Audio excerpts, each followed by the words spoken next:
হযরত ওসমান রাদিয়াল্লাহু তাআলা আনহু একদিন বলছিলেন যে হায়, কিয়ামতের ময়দানে যদি আমার 1 মিনিটের জন্য বলে, ওসমান তোর ফয়সালাটা মুলতবি রাখলাম, তোরে জান্নাত দেব না জাহান্নাম দেব, এটা পরে ফয়সালা হবে। হযরতে ওসমান বলেন, আল্লাহর কসম, ওই মুহূর্ত আসার আগে আমি আল্লাহর কাছে দোয়া করব, আল্লাহ আমারে ছাই বানায় দেন, আমারে মাটি বানায় দেন, তবু আমারে হাসরের ময়দানে এই কথা বললেন, আমার এই কথা বললেন না, আমারে বললেন। সাহাবী ওই হাসরের ময়দান আমার বন্ধু, আখিরাত আর পরকাল, হাসরের মাঠ, ছেলেরা বাপ, এটা মামুর বাড়ি না, নানার বাড়ি না, এটা রূপকথা না, অবাস্তব অযৌক্তিক না। যদি মিথ্যা হইতো, যদি কল্পনা হইতো, তাহলে আমরা ওটি কম ছেড়ে দিতাম। ভাতের অভাবে বলি নাই, এত ফ্যাট এত কাদা বাইঙ্গা ভাত খাওয়ানোর লেগে আসি না, ভাত অন্য খাইছিও না, এখনো ভাত খাইও না, নাইলে না খাইলাম। আল্লাহ আমাদেরকে হেফাজত করেন। এজন্য অনেক উলামায়ে কেরাম এসেছেন, সবার কাছে নিরিগ আমার, আপনারাও জাতির ফিকির করেন, আপনারাও মোবাইলের আসক্তি থেকে নিজেকে বাঁচেন, এবং নওজোয়ান সাথীরা আপনারাও বাঁচেন। আর আমার মুরব্বী বাবাদের কাছে আপনাদের কাছে অনুরোধ করছি, আল্লাহর হুকুম এটা, আল্লাহর হুকুম এটা, কু আনফুসাকুম ওয়া আহলিকুম নারা। আমি স্পষ্ট শুনেছি আমার ওস্তাদে মুহতারাম আল্লামা মুফতি আব্দুল হালিম সাহেব মাগরিবের পরে আমার ওস্তাদ যখন বয়ান শুরু করছে, তখন তিনি এই আয়াত পড়ছিলেন, ওয়াকমুর আহলাকা বিসসালাতি ওয়াসতাবির আলাইহা। আমি ওখান থেকে শুনছি হুজুর এই আয়াত পড়ছিলেন, এই কথার মতোই আল্লাহ বলছি, বন্ধু আপনি আপনার পরিবারের সদস্যদেরকে নামাজের আদেশ করুন এবং আপনি নিজেও নামাজের উপরে মজবুত থাকুন। আল্লাহ বলছে, এক মুমিনের জিম্মাদারি, খোদার কসম, বাপ আপনাদেরকে বলি, ছেলের বাপ যারা, মেয়ের বাপ যারা, স্ত্রীর স্বামী যারা, আপনাদেরকে বলি, আপনাদের জিম্মাদারি, জীবনের সবটুকুর বিনিময়ে আপনি আপনার ছেলেকে নামাজি বানান। আপনার তৃপ্তি হবে সেদিন, খোদার কসম আপনি হাসবেন সেদিন, আপনি খুশি হবেন সেদিন, যেদিন আপনার ছেলে নামাজি হবে, আপনার মেয়ে পর্দানশীল হবে, আপনার স্ত্রী নামাজি হবে। যার ছেলে নামাজ পড়ে না, এই বাপ আপনি হাসেন না। যার মেয়ে পর্দা করে না, ওই মা, পর্দার আড়ালে যারা শুনতেছেন, মা তুমি হাসো না, মা তোমার মেয়ে জাহান্নামী, তুমি হাসো কেমনে? তোমার ছেলে জাহান্নামের আগুনের দিকে ছুটছে, বাবার মুখে হাসি আসে কেমন? আমার সমুন্দি, আপনার আমার আপন সমুন্দি, সমুন্দি বুঝেন না, বউয়ের বড় ভাই, এ বেচারার ছেলে 5-6 বছর হবে, ছেলেটা অসুস্থ হয়েছে গতকালকে। ছেলেটার এনিয়া, এই ছেলেটা মানে একটু বমি বমি ভাব, বারবার কিচ্ছু খাইতে চায় না, এই কদ্দুর অসুস্থতার কারণে। এক বাবার কলিজার ব্যথা দেখলাম, সারাটা রাত তারে বুকে জড়ায় দেরা উনি বসে রয়েছে আমার ঘরে, সারাটা রাত। সন্তান আজকের একটা দিন খায় না, এই জন্য বাবা কলিজায় যদি এই ব্যথা হয়, তাইলে এরকম ব্যথা তো প্রত্যেকটা বাবার সন্তানদের প্রতি, ঠিক কিনা বলেন না? সেই সন্তান যে জাহান্নামের আগুনে জ্বলবে আপনি টের পান না। 365 দিনের এক বছরে ছেলেটা কোনোদিন ফজরের নামাজ পড়ে নাই, অথচ এই ঘরে মা বাপ ঘুমায়, ছেলেটা সেই ঘরেই ঘুমায়। এই মা বাপ কেমনে রাত কাটে? এই মা বাবার ঘুম আসে কেমনে? এই মা বাবা ভাত খায় কেমনে? ভাত তো খায় না, শুধু বনও খায়, বিড়িও খায়, চাও খায়, টেলিভিশনে নাচও চায়। ওটা শরীরের রং, হ্যাঁ ওটার ফুট বিদেশ থেকে টিয়া পাঠায়, ওটা বন খায়, বুঝেন না কথা? আল্লাহর রহমতে তারা 3 জন বিদেশ, তাকে টিয়া দিয়া বাইত বিল্ডিং করেন, ভালো ইট কিনবেন 1 নম্বর, কারণ ফিটা তো খাইবেন 1 নাম্বার, দুর্বল ইট লাগাইন না, নাম্বার ইট লাগাই। ছেলের নামাজ, স্ত্রীর পর্দা হাল ছেড়ে দিছে, ডাইরেক্ট বলে ফেলে কইছি, কতই কইছি হুজুর, শুনে না। যে শুনে না তার জন্য ঘর বানাইলেন কেন? যে মালিকের সেজদা করে না এই নাফরমান ডাকাতের জন্য সোফা বানাইলেন কেন?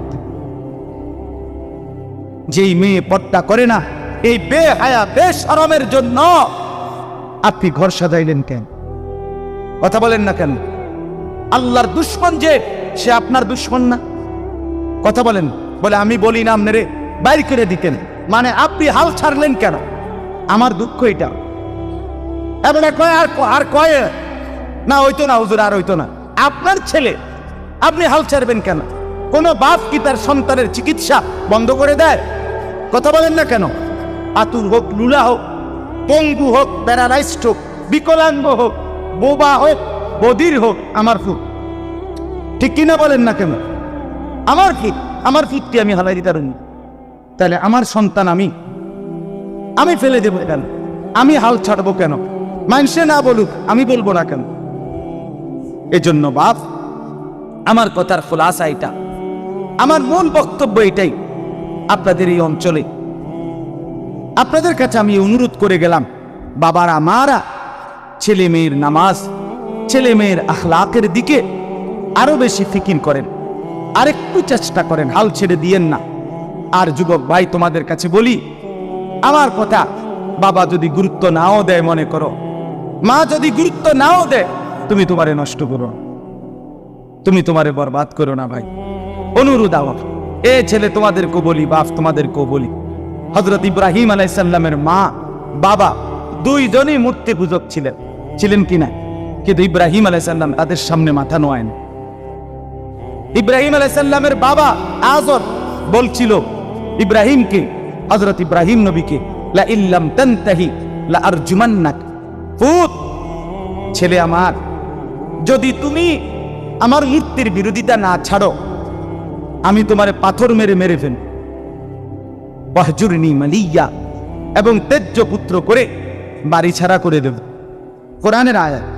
হযরত ইব্রাহিম আলাইহিস সালাম বাপকে ডাইরেক্ট বলছে, সালাম আলাইকুম, আব্বা আপনার জন্য কল্যাণ কামনা করছি, তবে আতাজিলুকুম ওয়া মা তাদউনা মিন দুনিল্লাহ, আমি আপনাকেও ছেড়ে দিলাম, আপনি যে মূর্তির পূজা করেন এগুলোরও ছেড়ে দিন।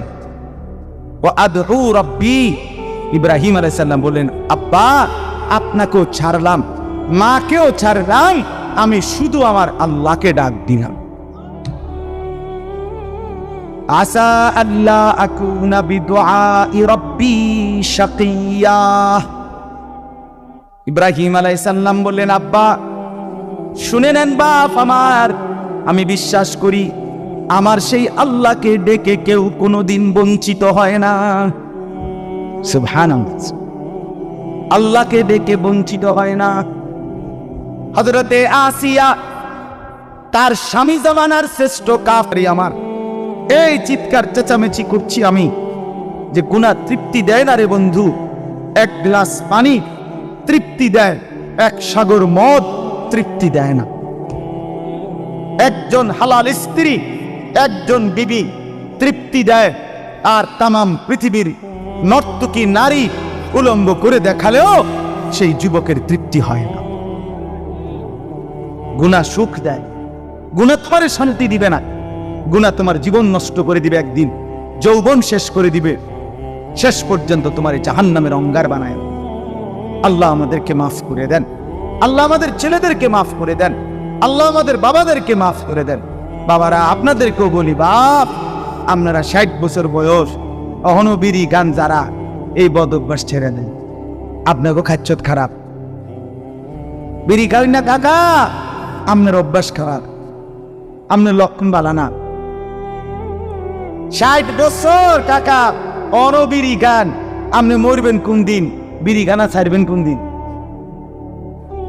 আপনি কি 600 বছর 22 বার লাইন মানে প্ল্যান নিয়ে আসছেন না? কথা বলেন না কেন? 60 বছরের বুড়ো মানুষ এবড়া কেমনে চা দোকানে বেড়ি চা, এবড়া কেমনে চা দোকানে টেলিভিশন দেখে? এই বুড়া মিয়ার শরম আইব কোন দিন? এই বুড়া মিয়ার লজ্জা আসবে কোন দিন? বলেন ওমা, কি আশ্চর্য! কি তো 60 বছরে বেটার শরম আইলো না? হায় হায় রে জেডারে, কি যেটা এটা শক্ত, যেটা শক্ত না, এটা ওইটা কেমন বাবা? এবারে এখনো বিড়ি খায় কেন? আস্তাগফিরুল্লাহ, আস্তাগফিরুল্লাহ, আস্তাগফিরুল্লাহ, আল্লাহ মাফ করেন। মুসলিম শরীফের হাদিস, নবীজি বলছেন, আ'দারাল্লাহু ইলা ইমরিইন আখখারা উমরাহু হাত্তা বালাগা 60। নবীজি বলছেন, যাকে আল্লাহ 60 বছর হায়াত দিছে, বিশুদ্ধ হাদিস, কিয়ামতের দিন সে যদি দুনিয়ায় জাহান্নাম থেকে নিজেকে বাঁচাইতে না পারে, জান্নাতের আমল করতে না পারে, আল্লাহর রাসূল বলছে, বিশ্বাস করেন বা নবীর হাদিস, আল্লাহ তাকে কিয়ামতের ময়দানে কোনো কথা বলার, কোনো কারণ দর্শাইবার সুযোগ দিবে না। খার খাইয়ে ফেল, মানে তারাই নেই। আল্লাহ ফেরেশতাকে শুধু ফিট, যেটারে ফিটো, হ্যাঁ হ্যাঁ শুধু ফিট হবে। আ'দারাল্লাহু ইলা সালবে মা আখাস, বুঝছেন না? বাবে ইফআল, অর্থাৎ কোনো ওজর রাখবে না, কোনো কিছু বলার কি দিবে না, শুধু 60 বছরে কত রোদ, কত বৃষ্টি, কত রাত, কত দিন, কত লাশ, কত কবর, কত দাফন দেখলো এই লোক। কি ও কি কম দেখছে? কথা বলেন না। এত কিছু দেখার পরেও যে বুড়ো চাচা জীবনটা সুন্দর করলো না, এবারটা ভালো হইব কেমন দেন? এবারটারে ফিরতো নাকি কারে ফিট দিতেন? হ্যাঁ, সুযোগ দিবে না। হাদিসে নবী বলছে সুযোগ দিবেন। কোরআনে আছে, ওয়ালাম্মা বালাগা আশুদ্দাহু ওয়া বালাগা 40 সানা, বয়স 40 হয়ে গেলে আল্লাহ বলছে দুনিয়া ঘুষায় ফেলো, পুরা মনোযোগ আখিরাতের দিকে ফিরো। দোয়া শুরু করে দাও, রব্বি আউজি'নি আন আশকুরা নি'মাতাকা আল্লাতী আন'আমতা আলাইয়া ওয়া আলা ওয়ালিদাইয়া ওয়া আন আ'মালা সালিহান তারদাহু আসলিহ লি ফি যুররিয়্যতি ইন্নী তুবতু ইলাইকা ইন্নী মিনাল মুসলিমিন। আল্লাহ, আমার আর আমার আব্বা মারে যত নিয়ামত দিছেন, শুকর আদায়ের তৌফিক দেন। দিছেন, বহুত দিছেন, 40 বছর। এবার এগুলোর শুকর আপনার অনুগত হওয়ার তৌফিক দেন। যেই আমল করলে আপনি খুশি হইবেন, এখন থেকে আল্লাহ বাকি হায়াত ওই আমলের তৌফিক দেন। আল্লাহ জিফুত গুণ কদ্দুর ঠিক করে দেন। আমি বিগত গুনাহ থেকে তওবা করলাম, আমি মুসলমানদের একজন হতে চাই। আল্লাহ বলছি গুছিয়ে এলো, দুনিয়া গুছিয়ে এলো। সন্ধ্যা হয়ে গেছে, দোকান শাটার ফেলে দাও, দুনিয়া গুছিয়ে ফেল, আখিরাতের প্রস্তুতি নাও। আল্লাহ আমাদেরকে তৌফিক দান করে।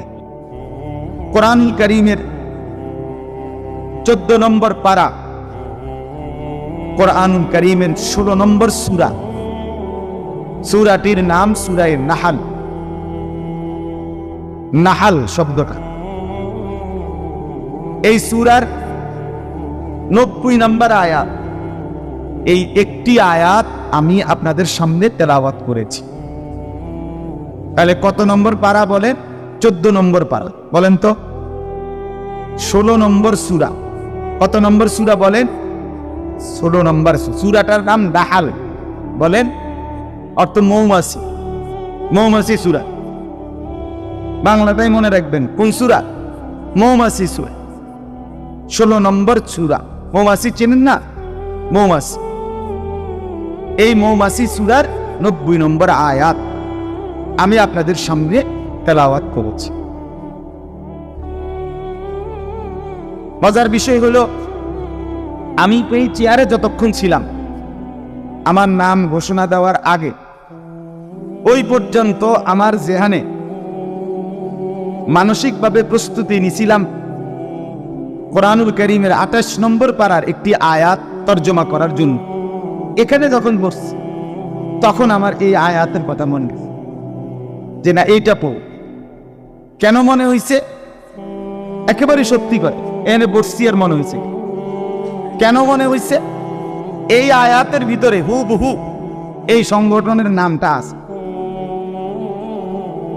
এই জন্য এটা মনে হয়েছে। এটার নাম যে আল ইহসান, তে এইখানে এটা আছে এই আয়াত, ইন্নাল্লাহা ইয়া'মুরু বিল আদলি ওয়াল ইহসান। এই যে হুবহু এই শব্দ, এইটা এখানে বসছি আর মনে হয়েছে। এই জন্য আবার উল্টাইয়া এই পৃষ্ঠাটা বের করে এই আয়াতটি তেলাওয়াত করলাম। আল্লাহ তাআলা এই সংগঠনটিকে নওজওয়ানদের পরিবর্তনের জন্য কাজ করার তৌফিক দান করুক। আমার প্রিয় ভাই, আমি আবারও অনুরোধ করছি, যারা এই আল ইহসান ইসলামী যুব সংগঠন করেছেন, আজকে আমি আসার পরে অনেক নওজওয়ানকে দেখছি যারা গলার মধ্যে কার্ড লাগিয়ে স্বেচ্ছাসেবকের ফিকির করছেন, দৌড়াদৌড়ি করছেন, মেহনত করছেন।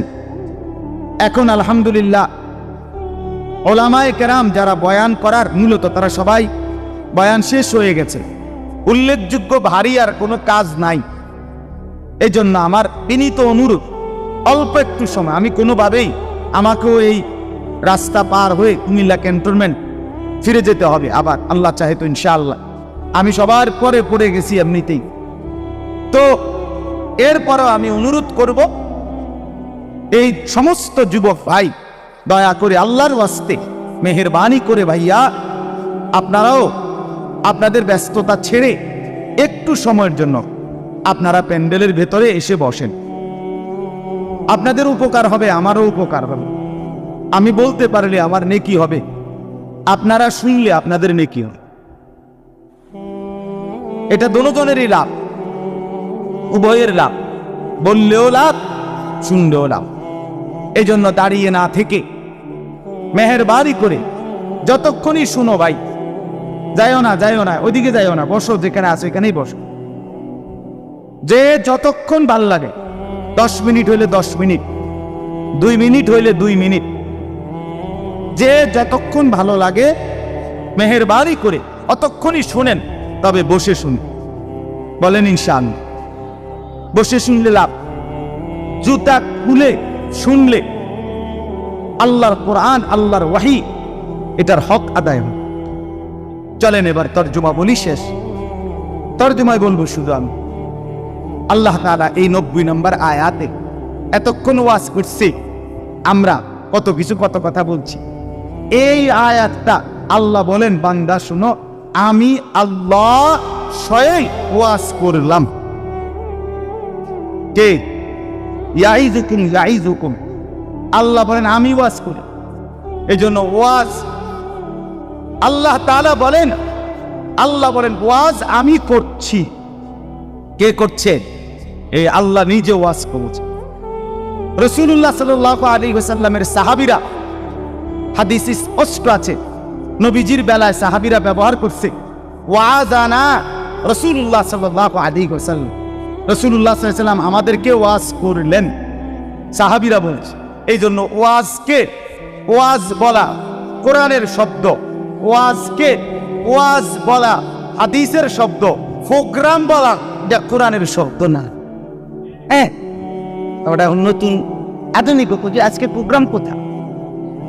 আমার তো আজকে 2টা প্রোগ্রাম। বাপরে, প্রোগ্রাম প্রোগ্রাম মানে খানার অনুষ্ঠান, প্রোগ্রাম বুড়া দুরা আগের দিনের অসল হুজুর যারা ওরা করছে ওয়াজ, এখন তো আপনার প্রোগ্রাম করেন, প্রোগ্রাম করেন। আমি ওয়াজে করি, আপনি প্রোগ্রাম করেন। আমি আজ পর্যন্ত কোনোদিন বলি নাই আলহামদুলিল্লাহ, যাই আমার প্রোগ্রাম, তোর প্রোগ্রামের খেতা গিলাইবে না। প্রোগ্রাম কিতাব রব্বুল আলামিন বলেন ইয়াইজিকুম, আমি ওয়াজ করছি। এর চাইতে উত্তম শব্দ আর কি হইতে পারে? সাহাবীরা বলছেন ওয়াজানা রাসূলুল্লাহ, রাসূলুল্লাহ ওয়াজ করলেন, এর চাইতে উত্তম শব্দ আর কি হইতে পারে? তাহলে এটা কার ওয়াজ? আল্লাহ। আল্লাহ বলেন বান্দা, আমি তোমাদেরকে 6টি বিষয়ের ওয়াজ করছি। কয়টি বিষয়? 3টি করবা, 3টি ছাড়বে।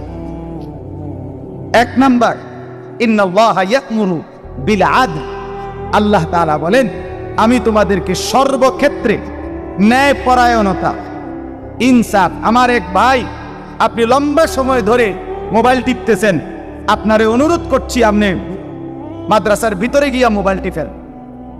আপনার এতগুলো কথা বলার পরেও আপনার খামখেয়ালি গেল না, আল্লাহ আপনার উপরে রহম করেন, আল্লাহ আপনার উপরে দয়া করেন। আল্লাহ যেন আজকের পুরা মাহফিলের উসিলে আপনারে হেদায়েত দেয়। আশ্চর্য, আশ্চর্য। ইন্নাল্লাহা ইয়া'মুরু বিল আদল। আল্লাহ তাআলা বলেন, আমি তোমাদেরকে তিনটি আদেশ করছি। এক নাম্বার, সর্ব অবস্থায় ইনসাফ, ন্যায়পরায়ণতা। কখনোই বেইনসাফি, জুলুম করবে না। আদল, ন্যায়পরায়ণতা যেন তোমার মধ্যে সর্বদা থাকে। তাহলে এক নাম্বার কিসের আদেশ? ন্যায়পরায়ণতা। বলেন না কি? দুই নাম্বার ওয়াল ইহসান। ওই যে এই আল ইহসান, আল্লাহ বলেন আমি তোমাদেরকে আদেশ করছি সর্বাবস্থায় অপরের প্রতি দয়া, অপরের প্রতি সহমর্মিতা, অপরের প্রতি কল্যাণের। তুমি সর্বদাই অপরের প্রতি দয়া করো। তিন নাম্বার ওয়া ইতাইদিল কুরবা। সর্বাবস্থায় আত্মীয় স্বজন যারা, তাদের হক আদায় করবে, তাদের সাথে উত্তম আচরণ করবে, তাদেরকে দান সদকা করবে, তাদেরকে আদর আপ্যায়ন করবে, তাদের খোঁজ খবর রাখবে।